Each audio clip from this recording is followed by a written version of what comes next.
For more on this unfolding situation, we're joined first on the phone by Senator Lindsey Graham from South Carolina, who has played this golf course with President Trump multiple times and spoke with him this afternoon. Welcome, Senator Graham. Well, thank you, Trey. Yeah, I'm just very grateful this was stopped. Appreciate the protective detail, but there's so many questions to be answered. How could this happen in the fashion it did? So my day started. I did Fox News Sunday, and right after the show, President Trump called, and he was about to go play golf with Steve Woodcock. And, I couldn't get there. I was supposed to play, but I couldn't get down.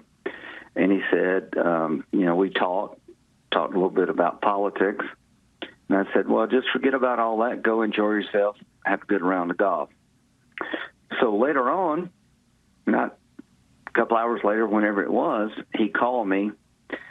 And he said, hey, I'm surrounded by like 500 cops. They got a guy with an AK-47. He didn't know the real details, but shots were fired. He praised the Secret Service, but they had him taken off the course. And he said, there's like 500 cops around. I said, are you okay? And he said, yeah. He said, I was 200 after 5. So he's quite a guy. That's all I can say. And I'm just very grateful that the worst didn't happen. And I'm pissed that this could happen again. And what you said about lowering the rhetoric and engaging differently is absolutely essential. I am not, on the one hand, surprised at all that he would tell you that he was 2 under. Golfers are just different. You and I have both played this course. We have played it with him. I noticed while we were playing that it is incredibly hard to keep someone from shooting someone if they are heck bent on doing so. But it sounds to me like, for a guy that survived 2 attempts on his life in 2 months, he seems to be handling it a lot better than I would be handling it. I've never met anybody quite like him. He was in good spirits, and talking about, the news had not broke. He called me, said, you're going to hear it in a minute. I'll just let you know I'm fine. I said, well, okay. And it was just kind of hard to absorb that. So you're getting a call from President Trump about an attempt on his life before it even breaks. And he said he was 2 under. I played there a bunch with him. So have you. You start off and you go around the corner there and you get close to the to the road and the highway with that par 3.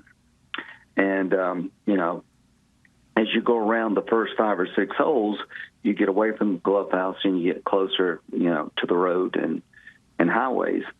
So all I can say is we got upper game. Secret Service needs to go back to Treasury. They were one of the biggest elements of the Department of Treasury and Homeland Security. They're a small group and a large agency. We need more resources. We need to clean house in terms of leadership. The protective detail are great Americans. And if we don't change the way we protect our senior officials, we're making a mistake. And the threat levels, it could be some crazy guy. I don't know who it was, but I know the Iranians have been targeting American officials. And the threat level coming from Iran against Pompeo and Brian Hook and others is at an all-time high. And how this happened, I'm dumbfounded. Yeah, you mentioned 2 people that when you and I play golf with them, they currently have security details. They can't go anywhere without a security detail because of threats from Iran. I know you've also noticed there's an advanced Secret Service team that kind of goes a hole ahead, and then there's a group with him and a group behind him. Just thank the Lord the advanced group saw this gun through the fence, or you and I might be having a very different conversation. Trey, yeah, amen to that, and thank the protective detail. I know Sean, the whole team, they're great Americans. They work so hard. We need to change the model here. Get the Secret Service back over the Department of Treasury where they were more focused. But, Brian Hook, I was playing golf with Brian Hook, who's under threat by the Iranians. It's a protective detail.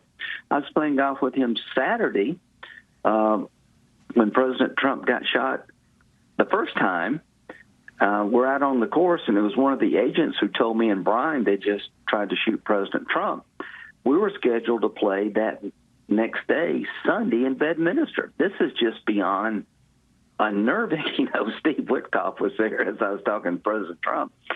And so, how you doing? He says, it's very dangerous playing golf.